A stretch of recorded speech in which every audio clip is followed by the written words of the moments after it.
Hello students, it is the time of science class. Okay. And today's topic is density. Okay. Chapter number आपका 4th चल रहा था। कई सारे parts में मैंने इसे समझाने की कोशिश करी है, ज़्यादा तेज़ी से नहीं भागा हूँ। ठीक है। ओके। डेंसिटी मीन्स जो अगर आप हिंदी में समझेंगे तो इसका मतलब होता है घनत्व। ठीक है। मीन्स जो हर एक सब्सटेंस की अपनी क्या होती है, डेंसिटी होती है। और डेंसिटी रिप्रेजेंट क्या करती है कि उसके जो मॉलिक्यूल्स हैं, ठीक है, वो किस तरीके से को-बॉन्ड हैं, मतलब कैसे हैं, बहुत स्ट्रॉन्ग, मतलब फोर्सेस के थ्रू ज्वाइन है, वीक फोर्सेस के थ्रू ज्वाइन है। ठीक है, कैसे हैं। ठीक है। Okay. So density is the physical property of a matter. ठीक है। डेंसिटी कैसी प्रॉपर्टी होती है मैटर की? फिजिकल।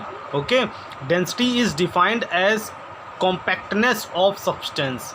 ठीक है। डेंसिटी को डिफाइन कर सकते हैं उसके कॉम्पैक्टनेस। वही आ गई बात ना कि कितना कॉम्पैक्ट है। ठीक है। Materials like salt and sand sink in water, आराम से घुल जाते हैं। While coconut oil and talcum powder float on the surface of water. This happens due to the differences in their densities. ऐसा क्यों हो रहा है? क्योंकि उनकी डेंसिटीज़ क्या हैं, अलग अलग हैं। ठीक है। हाँ, एक डेंसिटी से रिलेटेड एक क्वेश्चन और आपके माइंड में डाल देते हैं कि जैसे एक देखा होगा आपने, नेल, कीली जो होती है, उसको आप वाटर में डालेंगे वो सिंक कर जाएगी, डूब जाएगी। ठीक है। लेकिन अगर जो एक बहुत बड़े जो क्या बोलते हैं, वाटर शिप होते हैं, ठीक है, या वुड लॉग जो होगा, मतलब लकड़ी का टुकड़ा जो होता है पेड़ की, वो उसको अगर आप नदी में फेंक दोगे तो वो फ्लोट करेगा, ऊपर तैरेगा। ठीक है। तो इसका रीजंस क्या है? Density. Okay. This happen due to difference in their densities. Substances heavier than water. Okay.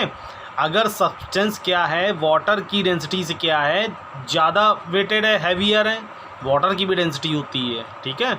तो अब फ्लोटनेस और सिंक का सबसे बड़ा रीज़न ये देखिए, शायद एक्टिविटी के थ्रू ये बताया भी गया है यहाँ पे। ठीक है। तो जिन सब्सटेंस की जो डेंसिटी होगी वाटर की डेंसिटी से ज़्यादा होगी, हाई होगी, ठीक है, वो सिंक कर जाएंगे वाटर में। और जिनकी वाटर की डेंसिटी से डेंसिटी कम होगी वो फ्लोट करेंगे। ठीक है। Substances heavier than water having more densities than water. ठीक है। मतलब आ गई ना बात, वाटर की भी डेंसिटी होती है, और कितनी होती है वो आप बड़े क्लास में अपने पढ़ेंगे। ठीक है। Substances heavier than water sink in it.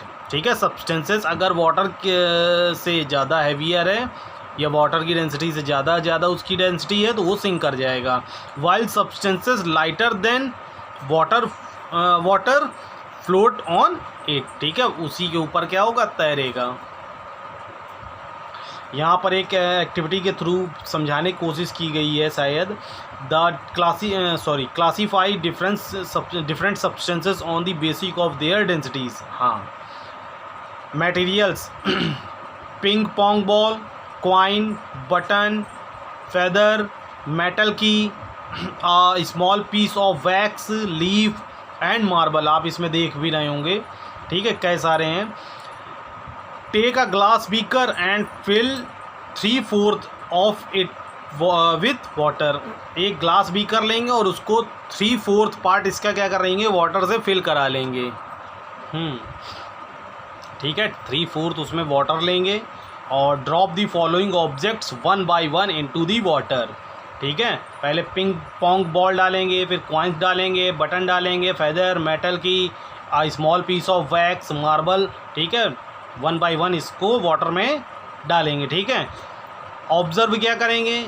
You can represent your observations by drawing the objects which floats और sink in the beaker of water. ठीक है।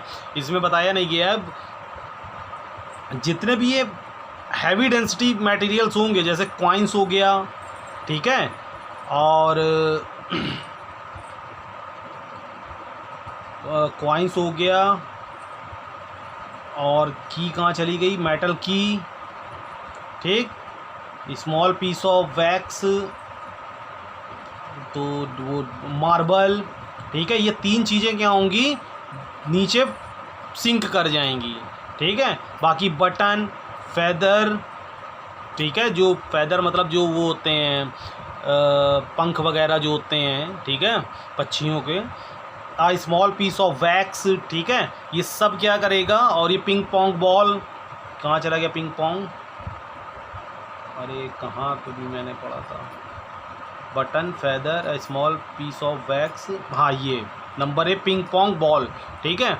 ये सब क्या है, पिंग पोंग मतलब वही जो स्पंज जैसी जो बॉल नहीं होती है जो है ना, उसी को पिंग पोंग बॉल बोला जाता है। ये तीनों चारों चीज़ें क्या करेंगी, फ्लोट करेंगी। बाकी ये तीन चीज़ें की, मार्बल और कॉइन, ये तीन चीज़ें क्या हो जाएंगी, सिंक कर जाएंगी। क्यों, क्योंकि इसकी जो डेंसिटी है वाटर की डेंसिटी से क्या है, मोर है, ठीक है, इसलिए ये सिंक कर जाएंगी। और ये जितनी भी वैक्स है, फेदर है या पिंग पोंग बॉल है, ठीक है, ये फ्लोट करें क्योंकि इसकी जो डेंसिटी है वाटर की डेंसिटी से क्या है, लेस है, ठीक है। Okay,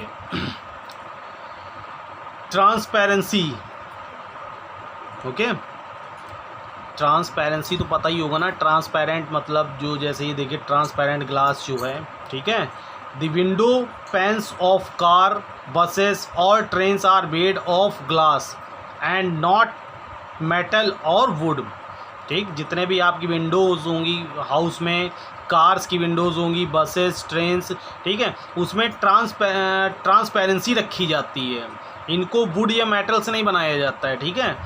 this is because glass allows us to see things clearly, क्योंकि ग्लास हमको क्या करता है, थिंग्स को, चीज़ों को क्लियरली बाहर की चीज़ें दिखाता है, ठीक है। But we can not see through wood और मेटल, लेकिन हम वुड और मेटल्स के थ्रू बाहर की चीज़ें अपनी नहीं देख सकते हैं, ठीक है।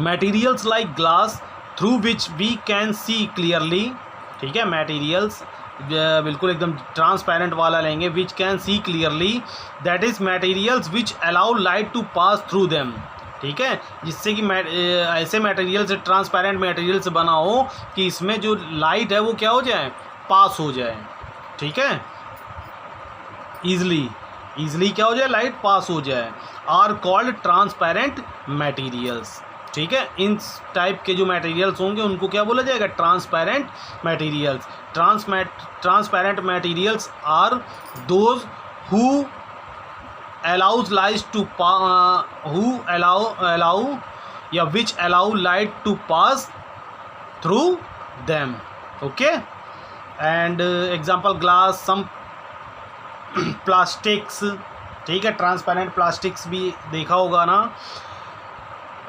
Acrylic sheets and cellophane paper, जो सेलोफेन पेपर देखा होगा आपने, बिल्कुल एकदम पन्नी जैसा होता है, आर पार उसमें दिखाई देता है। Objects which partially allow light to pass through are called translucent objects, ठीक है। और जो ऑब्जेक्ट्स पार्शली अपने लाइट को पास करते हैं, ठीक है, वो ट्रांसलूसेंट ऑब्जेक्ट्स होते हैं। To understand translucent material let us perform the following activity के थ्रू समझाने की कोशिश की गई। जैसे ये देखिए एक शीट है, ठीक है, तो इसमें क्या है, जो बाहर ये जो कॉइन्स रखे हैं अदर साइड, वो बहुत क्लियरली नहीं दिख रहे हैं, मतलब जो कॉइन्स से जो लाइट पास हो रही है बहुत पार्शली लाइट पास हो रही है। तो इस टाइप के जो ऑब्जेक्ट होंगे उनको क्या बोला जाएगा, ट्रांसलूसेंट, ओके। और आज का लास्ट टॉपिक है शायद, क्योंकि वीडियो भी काफ़ी हैवी हो रहा है। Materials through which we can not see anything, मतलब ऐसे मटेरियल जिसमें लाइट क्लियरली या पार्शली बिल्कुल भी ना पास हो, ठीक है। That is materials that do not allow light to pass through them, ठीक है। मीन्स मटेरियल्स ऐसे हों कि जिसमें लाइट आर पार पास ना होती हो, आर कॉल्ड ओपेक मटेरियल्स।